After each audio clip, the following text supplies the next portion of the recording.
इनमें दर्शन के 8 अंगों का व्यवहार नैसे प्रतिपादन है।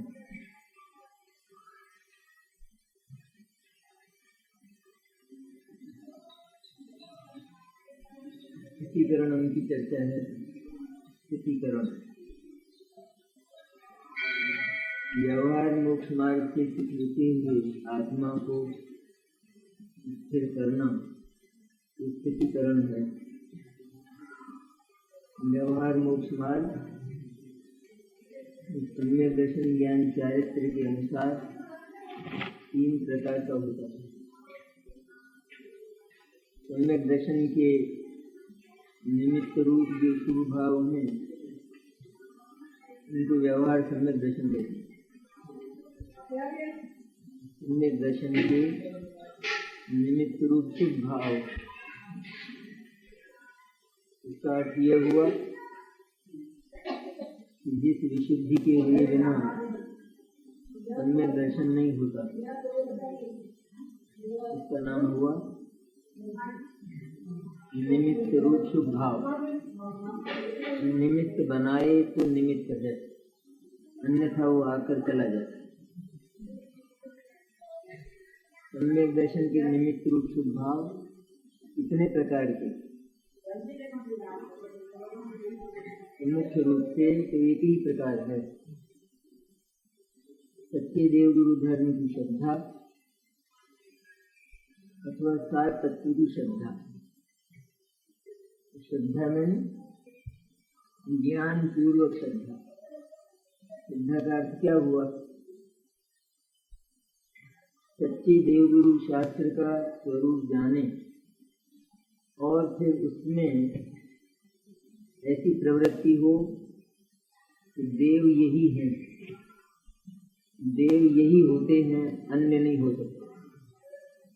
अन्य भी 4 प्रकार के देव, लोक में कहे जाने वाले देव, लोक में माने जाने वाले देव, उनकी देव संज्ञा तो है, उनका नाम तो देव है, लेकिन उनमें देवत्व नहीं, क्योंकि वे देव मोक्ष मार्ग का प्रतिपादन नहीं करते। देव कौन होता है? कि जो सब प्रकार के दोषों से रहित हो। देव की परिभाषा सब प्रकार के दोषों से रहित हो। दोष मैंने 18 प्रकार के दोष। संक्षेप में कहा जाए तो राग और द्वेष, उनसे जो रहित हो, सर्वज्ञ हो और हितोपदेशी हो। सर्वज्ञ, वितराग और हितोपदेशी उसको कहते हैं देव। उसी देव में वस्तु के स्वरूप के प्रतिपादन की क्षमता होती है। उसी देव को वस्तु के स्वरूप के प्रतिपादन का अधिकार होता है। अन्य देव वो अल्पज्ञ होते हैं और रागी होते हैं, इसलिए वे मोक्ष मार्ग में निमित्त नहीं बन सकते। देव के रूप में उनकी श्रद्धा, उसका नाम मिथ्या दर्शन है। इसलिए देव नाम होने पर भी सचमुच उनमें देवत्व स्वीकार नहीं करना और केवल भगवान अनंत अथवा तीर्थंकर परमात्मा उन्हीं में देवत्व स्वीकार करना, क्योंकि वे ही राग द्वेष रहित होते हैं, सर्वज्ञ होते हैं और आगम के ईश होते हैं। आगम के ईश मैंने वस्तु स्वरूप के संपूर्ण ज्ञाता और उसका प्रतिपादन करने वाले। सर्वज्ञता और वितरागता के बिना वस्तु स्वरूप का यथार्थ प्रतिपादन नहीं हो सकता। तो कहते हैं अल्पज्ञ भी करते हैं ना प्रतिपादन, तो अपन लोग भी करते हैं ना। तो हम भी जो सर्वज्ञ वितराग हैं उनके प्रतिपादन के अनुसार ही प्रतिपादन करते हैं। अधिकार तो वास्तव में क्योंकि उन्हीं की स्वाभाविक वाणी होती है तत्व के प्रतिपादन की, वस्तु स्वरूप के प्रतिपादन की, स्वाभाविक वाणी जिसको दिव्य ध्वनि कहते हैं, जिसको भगवान की देशना भी कहते हैं, सर्वज्ञ और वीतराग की ही होती है, अन्य की। क्योंकि जो सर्वज्ञ नहीं है उसने सब कुछ जाना ही नहीं, तो उसके कथन में सत्यता नहीं हो सकती। और जो वीतराग नहीं है, रागी है, उसको पक्ष है। इसलिए असत्य का जो विकल्प है वो दो प्रकार का होता है। असत्य की उत्पत्ति की संभावनाएं दो प्रकार की होती है। असत्य एक तो राग के कारण होता है और एक अल्पज्ञता के कारण होता है। यह राग है, वहाँ भले ही कदाचित स्वीकार भी कर ली जाए रागी को सर्वज्ञता, तो सब कुछ सही जानने पर भी राग का पक्ष करेगा और झूठ बोलेगा। उस नारद और पर्वत का जो झगड़ा हुआ, नारद और पर्वत का ही था ना, और राजा वसु ने न्याय किया। तो राजा वसु को पर्वत का पक्ष था और जानता था, वस्तु स्थिति को जानता था, सही जानता था, लेकिन पर्वत का पक्ष किया और उसी समय उसका सिंहासन योग कैसा, आज झूठ बोले तो जुकाम भी नहीं हो, वो कैसा योग था। झूठ बोलते उसका सिंहासन गया और कौन से सातवें आते नरक में गया, चला गया। तो वहाँ ज्ञान तो था वस्तु स्थिति का, सचमुच नारद सच्चा है और पर्वत झूठा है, लेकिन उसने पर्वत की माँ को दक्षिणा देने के लिए उसने झूठ बोला, पक्ष किया। तो जहाँ राग है वहाँ अगर ज्ञान भी हो तो वहाँ सत्य का प्रतिपादन नहीं हो सकता, और राग नहीं है, ज्ञान कम हो तो जो चीज जानने में नहीं आएगी उसका प्रतिपादन कैसे होगा, और प्रतिपादन तो करना होगा, इसलिए निश्चित झूठ हो। प्रतिपादन तो करना होगा कि उसका उत्तरदायित्व होगा कि नहीं। जैसे किसी धर्म का प्रणेता, किसी दर्शन का प्रणेता बन गया तो उससे लोग प्रश्न तो सब कुछ करेंगे, और उसके बाद भी कोई भी दर्शन, जैसे न्याय, वैशेषिक, सांख्य, योग, मीमांसा, बौद्ध, जितने भी दर्शन हैं इनके प्रणेता हुए अलग अलग। उनसे पूछा जाए कि क्या है सृष्टि का स्वरूप, क्या है आत्मा, क्या होता है, ये सब प्रश्न होगा और जवाब देना होगा, और जवाब झूठा ही आएगा क्योंकि पता नहीं। इसलिए मोक्ष मार्ग में, मन कौन सा मोक्ष मार्ग, सम्यक दर्शन रूप जो व्यवहार मोक्ष मार्ग है, उसमें निमित्तता सच्चे देवगुरु धर्म की होती है, क्योंकि सच्चे देव के बिना वस्तु स्वरूप का प्रतिपादन यथार्थ नहीं हो सकता, और उसको जाने बिना सम्यक दर्शन और सम्यक ज्ञान नहीं हो सकता। तो देव के द्वारा आत्मा का जो स्वरूप बताया जाता है वही सत्य होता है, और तब जो मुमुक्षु है वो उस देव की वाणी का अनुशीलन करता हुआ आत्मा को जानकर आत्मा का अनुभव कर लेता है। इसलिए सच्चे देवगुरु शास्त्र की श्रद्धा, सविवेक श्रद्धा, ज्ञान सहित श्रद्धा। ज्ञान में तो क्या आया, देव, शास्त्र और गुरु का स्वरूप ज्ञान में आया। श्रद्धा क्या बोली, देव यही है, गुरु यही है। गुरु नग्न दिगंबर वीतराग शुद्धो कयोगी वही होते हैं। छठा सातवां गुण स्थान जिनको क्षण क्षण में होता है, क्षण क्षण में जिनको आत्मा की अनुभूति होती है वही गुरु होते हैं। और जिसमें राग का पक्ष नहीं किया गया हो वह वाणी सर्वज्ञ की वाणी, उसको शास्त्र कहते हैं। इसका नाम आगम था। और ऐसे देवगुरु धर्म की श्रद्धा जिसको हुई, ज्ञान पूर्वक श्रद्धा, तो उसको 7 तत्व की श्रद्धा हो गई। 7 तत्व इसमें गर्भित हो जाते हैं। सच में देखा जाए तो देव की श्रद्धा में 7 तत्व की श्रद्धा गर्भित है ना? नहीं है? कैसे है? कैसे है गर्भित? जो सच्चे देव हैं वही तो 7 तत्वों का स्वरूप बताते हैं। तो जिसने देव की वाणी में 7 तत्वों का स्वरूप जाना, उसने तत्व के संबंध में भी ऐसी प्रतीति की। जीव तत्व का स्वरूप यही है, जीव ऐसा ही होगा। पहले तो जाना जीव किसको कहते हैं, तो क्या हुआ? ज्ञान। जो जीव ऐसा ही है ये हुआ श्रद्धा। इस तरह अजीव का स्वरूप यही है। आश्रय बंध संवर निर्जन मोक्ष, इनका स्वरूप यही है।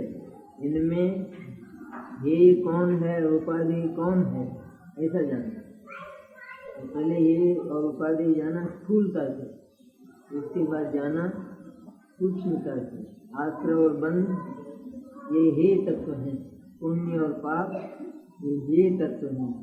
संवर निर्जरा मोक्ष और जीव ये उपाधि तत्व हैं। और अजीब जानने लायक है।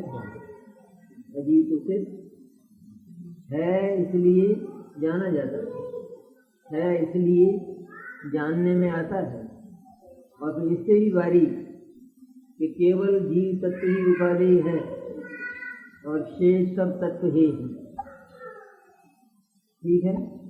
फिर इससे भी बारीक कि 7 तत्व में जो जीव तत्व है वो मैं नहीं, 7 तत्व वाला जो जीव तत्व है वो मैं नहीं, इसलिए मैं जो 7 तत्व से पार जो 8वां तत्व है वो हूँ, इसलिए 7वें तत्व है।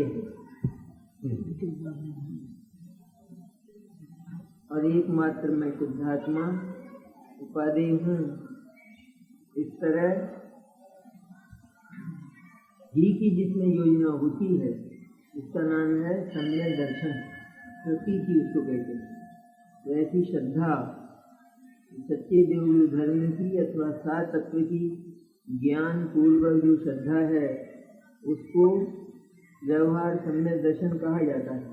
उसका अर्थ क्या हुआ, ये खूब समझने लायक। उसको व्यवहार सम्यक दर्शन कहते हैं। उसका अर्थ क्या हुआ कि वो सचमुच सम्यक दर्शन नहीं है, लेकिन उस स्थिति तक पहुँचे बिना सम्यक दर्शन नहीं होता। उस स्थिति में आकर ही सम्यक दर्शन का अलग से पुरुषार्थ हो सकता है। यह पुरुषार्थ सम्यक दर्शन नहीं है, क्योंकि यहाँ देवगुरु धर्म को जाना है।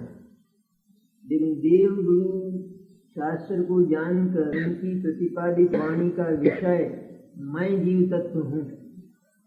उस जीव तत्व के लिए जो पुरुषार्थ होता है, जो प्रयत्न होता है, तो वहाँ पर वो देव की परिणति पैदा नहीं होती थी। फिर वहाँ ये नहीं आता यही सच्चे देव। सच्चे देव को भी जाना तो जीव तत्व के लिए जाना है। सच्चे देव, सच्चे देव ने भी अपनी वाणी में जो कहा था वो केवल जीव तत्व की अर्थात मेरी बात कही। लेकिन दुनिया की कई होगी, समोसर में तो बहुत थे। तो भगवान किसके लिए बोले? मेरे ही बोले। किसके लिए बोले?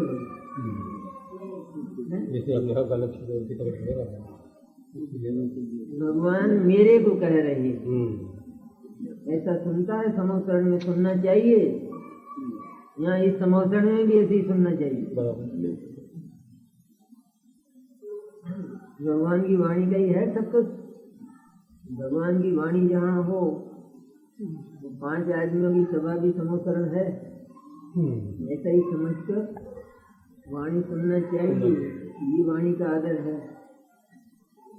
जब तक देवगुरु धर्म की श्रद्धा, सच्ची श्रद्धा और अन्य की अश्रद्धा, उसका नाम अन्य की श्रद्धा,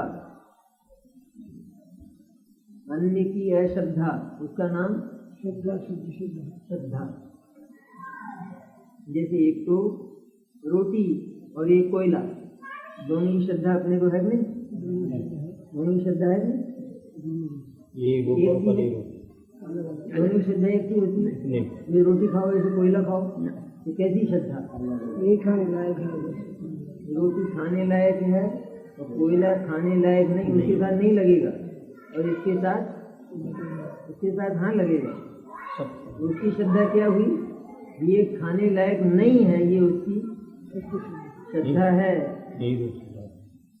तो ऐसी श्रद्धा, इसलिए समस्त ही तत्वों का जो स्वरूप है उसके अनुसार ही उनकी श्रद्धा होती है। आश्रव और बंध तत्व, राग और द्वेष, पाप और पुण्य, ये आत्मा के लिए सर्वथा अहितकर हैं। सारे के सारे बंध के हेतु हैं। ये आत्मा के भीतर बंधन की अवस्था पैदा करते हैं, ये मुक्ति के कारण नहीं होते। ऐसी श्रद्धा वो आश्रव और बंध की श्रद्धा है। पर आश्रव और बंध की श्रद्धा ये नहीं कि जैसे जीव तत्व उपाधि संवर निर्जरा मोक्ष वो जैसे ग्रहण करने लायक, उसी तरह कदाचित आश्रव और बंध भी कदाचित, यहाँ कदाचित लगता है ना सब जगह, धर्म में कदाचित लगता है और लोक में कदाचित नहीं लगता है। लोक में ऐसा नहीं लगता कदाचित कोयला भी खाने लायक, कभी कभी ऐसा नहीं लगता लोक में। यहाँ क्या है कि यहाँ तो कदाचित पुण्य भी खाने लायक, कदाचित का है तो रखते हो, खाओ ना। और निरंतर पाप और पुण्य को उपादेय जीव अनादिकाल से करता ही आया है। लेकिन एक बात तो जीव को सोचना चाहिए बहुत स्थिर मन से। समस्त ही जगत के जो प्राणी हैं केवल भगवान जिनेंद्र के अनुयायी नहीं, लेकिन और जगत के समस्त प्राणी एक इंद्रिय से लगाकर पंचेंद्रिय तक और अन्य जितने भी मंतव्य वाले, दर्शन वाले, धर्म वाले, वे सब के सब लोग पुण्य को उपादेय मानते हैं। और जैन कुल में पैदा हुआ जो प्राणी है वह भी पैदा हुआ अज्ञान को लेकर, तो वह भी पुण्य को उपादेय मानता हुआ पैदा हुआ। और उसके बाद जीवन में निरंतर पुण्य को उपादेय मानता आया, लेकिन कुछ फर्क पड़ा भीतर, अंतर पड़ा। इसका अर्थ ये हुआ कि ये मार्ग नहीं है, ये विधि झूठी। ये बात ये इतना भी सोचने का नहीं कि मेरे 50 वर्ष बीते, 40 वर्ष बीते, 80 वर्ष बीते, पुण्य को उपादेय मानते हुए और पुण्य को करते हुए कोई फर्क पड़ा? पाप से तो पड़ना ही नहीं है फर्क, वो तो बड़ी बीमारी है। लेकिन इससे कुछ अंतर पड़ा? तो साथ पढ़ा ही होगा, अंतर कैसे नहीं पड़ा होगा? पड़ा होगा तो कहाँ पड़ा होगा? ये अंतर कहाँ पड़ता है? बीमारी किसको है? स्वयं को। पड़ा होगा, आराम हुआ होगा, तो उस आराम का वेदन स्वयं को होना चाहिए ना। तो वो आराम क्या होता है? उसमें भी ये कह देगा कि हाँ साहब आराम तो हुआ ही हुआ, है आराम भी है, ऐसा कह देगा। लेकिन आराम किसको कहते हैं? कि पहले पाप और पुण्य की उपादेयता में, अज्ञान दशा में, संयोगों और वियोगों के समय आत्मा को अर्थात मुझे जो आकुलता होती थी, अब क्या आकुलता कम है? अब कम होती है। सच्चे मन से करना चाहिए। तो अपने आप को ठगे तो किसको नहीं ठगेगा? जिसने अपने को ठगा वो भगवान को ठगे बिना नहीं रह सकता है। तो अब भीतर से जैसे व्याधि होती है और उस व्याधि में जो इसका युक्त उत्तर निकलता है डॉक्टर के पूछने पर, डॉक्टर की लिहाज से नहीं कहता है बीमार, वो बड़ा डॉक्टर है इतना समय होता है। तो इसी तरह यहाँ अपने को ठगे बिना भीतर से सचमुच आराम हुआ है क्या, लगता है क्या?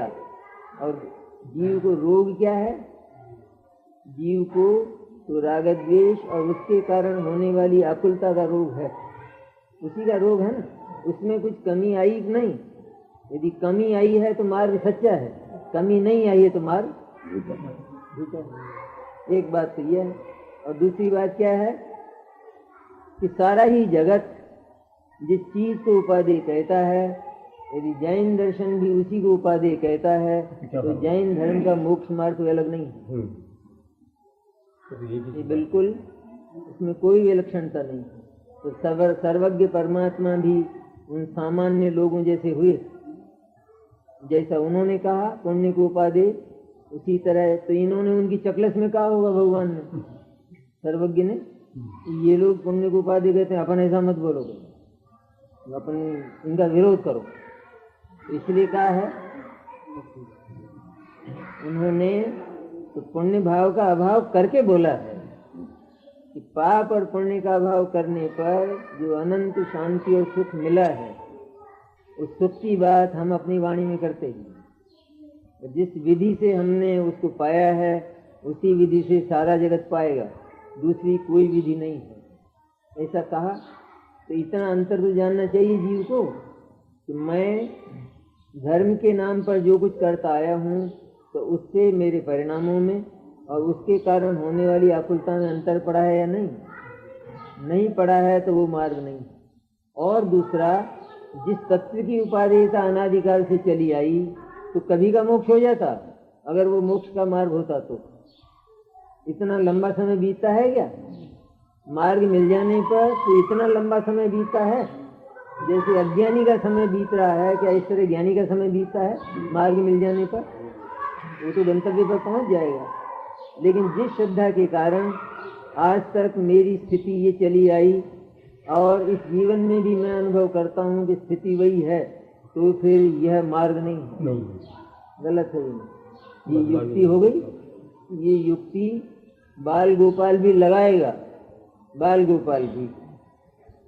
जैसे एक बालक हो, बालक 5 वर्ष का ही बालक हो भले, और वो बीमार होता है और उसका पिता कहता है बेटा इतना समय तेरा इलाज कराते हुआ और अच्छे अच्छे डॉक्टरों को मैंने बुलाया है, तो आराम तो तुझे जरूर होना चाहिए।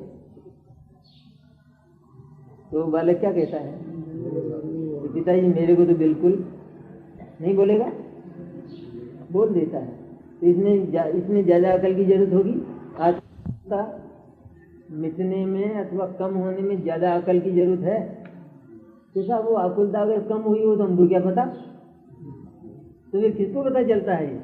आराम होता है और जो तकलीफ मिटती पता किसको चलता है? तो जो अज्ञान राग द्वेष आत्मा की बीमारियां हैं, अगर उसमें फर्क पड़ा है तो पता किसको चलेगा? भगवान को। और भगवान को पता चलने से हमको क्या फायदा होगा? हमारी परिणति में आराम होना चाहिए ना। भगवान को चलेगा, भगवान को तो पता है, भगवान को ये पता है कि कुछ नहीं हुआ।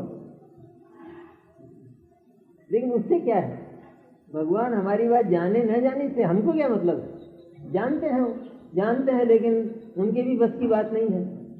क्यों? उसका कारण यह है कि बीमारी स्वयं मैंने चलाकर पैदा की और उसको मुझे ही मिटाना चाहिए।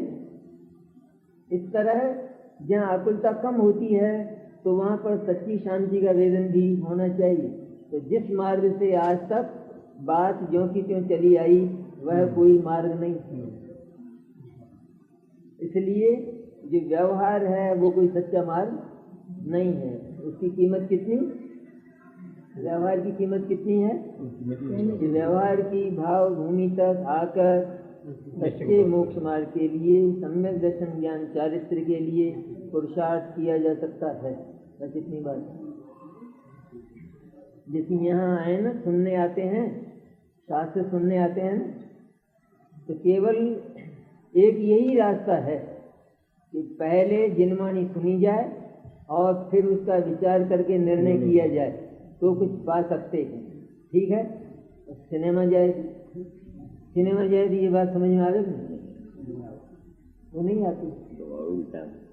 इसलिए सिनेमा जाना वह तो आत्मा को समझने का कोई मार्ग ही नहीं है।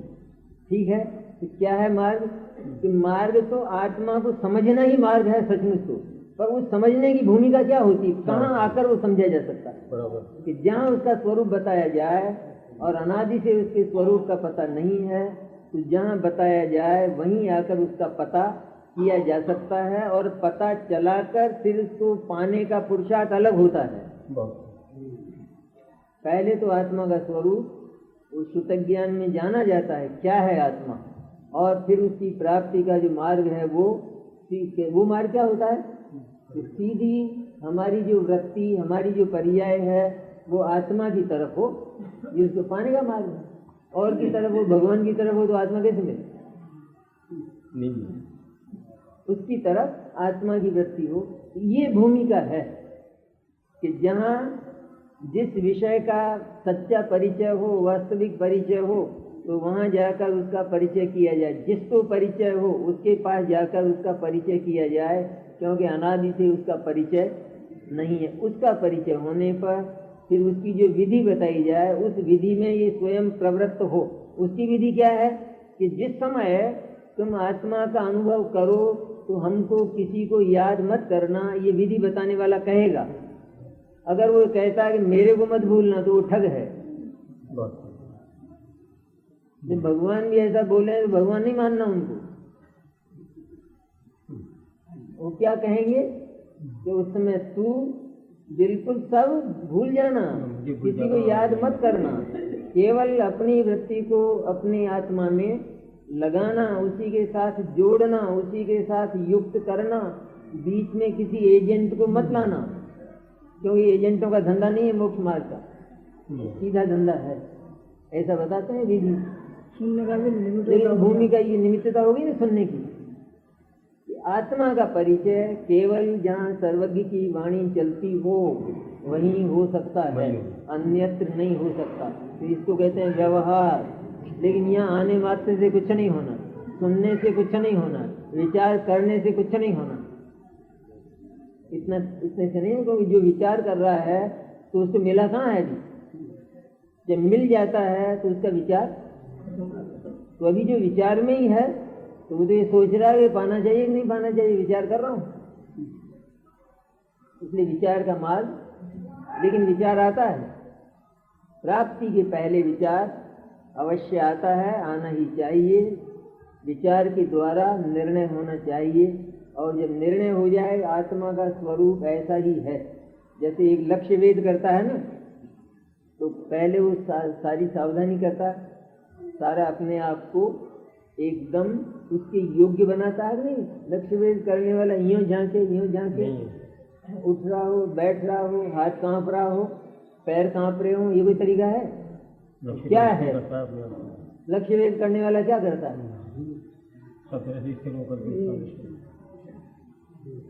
एक बड़ी बात है उसमें कि जैसा लक्ष्य है वैसा बनाता है अपने आप को।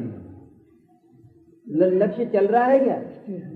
लक्ष्य स्थिर है, ये भी अपने आप को अत्यंत स्थिर करता है, तब लक्ष्य वेद होता है। तो ये इतना जो कुछ किया है इसका नाम लक्ष्य वेद नहीं है।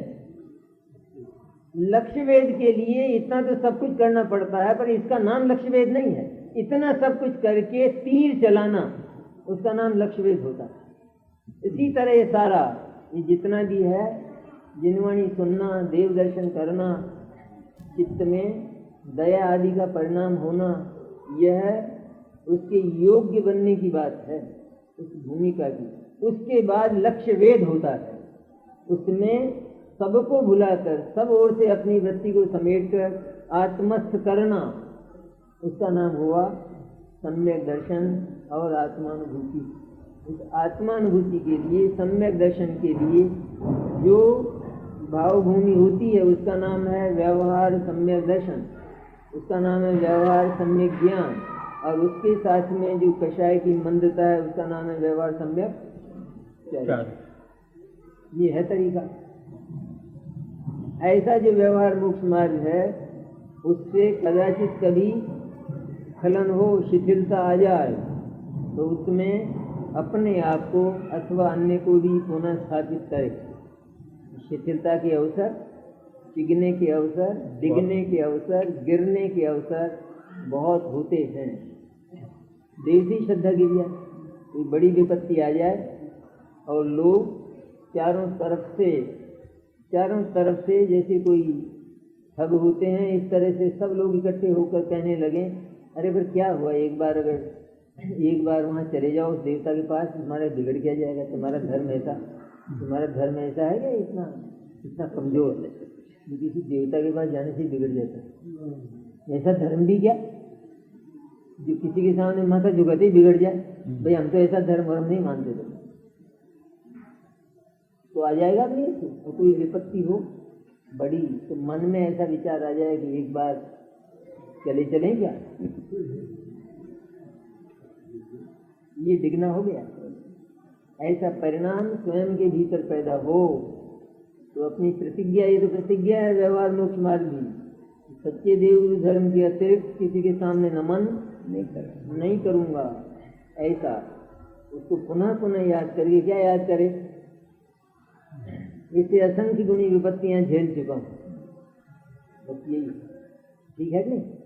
इससे भी असंख्य गुणी विपत्तियां मैं झेल चुका हूँ, तो ये तो कोई विपत्ति ही नहीं है। और यह जो असाता का उदय आया है तो ये तो मेरा ऋण चुक रहा है। भविष्य में असाता का बंद नहीं होगा, ऋण चुक रहा है। ऐसा जानकर अपने को और जगत में भी अगर ज्ञानियों को, धर्मात्माओं को भी कदाचित ऐसा स्खलन हो, शिथिलता हो तो उनको भी स्थापित करता है। अरे क्या करते हो तुम? मोक्ष मार्ग है, उससे कीमती कोई चीज है दुनिया में? ये देह भी तो उससे कीमती नहीं है, देह कीमती है। सम्यक दृष्टि को कोई ये कहे कि बोलो, ये किसी सम्यक को जो चाहता हो, सचमुच सम्यक दर्शन नहीं हुआ हो और सम्यक को चाहता हो तो उसको कोई ये कहे, बोलो सम्यक दर्शन चाहते हो? हाँ चाहता हूँ, तो मरना पड़ेगा। तो क्या कहेगा वो? क्या कहेगा? नहीं मरूंगा तो नहीं है, क्या कहेगा? क्या मर जाऊंगा ना? तैयार हूँ मैं तो तैयार हूँ मैं। ये जिसकी स्थिति होती है अंतर में स्थिति, तो फिर उससे अधिक और क्या है? तो जगत के किसी पदार्थ की कोई कीमत है? और नरक में बहुत विपत्तियां झेल चुका है, इसलिए ऐसा था कि उस उदय को, अथवा कोई आकर्षण की परिस्थिति आए, दुनिया का कोई लालच आ जाए, दुनिया में अभिमान का कोई प्रसंग आ जाए, कोई सम्मान मिलने का आ जाए, तो वहाँ पर व्यवहार मोक्ष मार्ग से चित हो जाए, बड़ा भारी पद मिल रहा, बहुत सम्मान होगा, बड़ा अभिनंदन होगा, तो ठीक है चले चलो उसमें, दूसरे जलसे में भी चले चलो, बन जाओ वहाँ के प्रेसिडेंट। तो क्या है? अथवा स्त्रियाँ जाती ना गीत गाने देवताओं के, वो भी है नहीं मोक्ष मार्ग, वो गाती नहीं था, देवी देवताओं के गीत गाने नहीं जाती, वो है व्यवहार तो सच्चा। इसको क्या करे, चाटे इस व्यवहार, वो व्यवहार तो निभाना पड़े।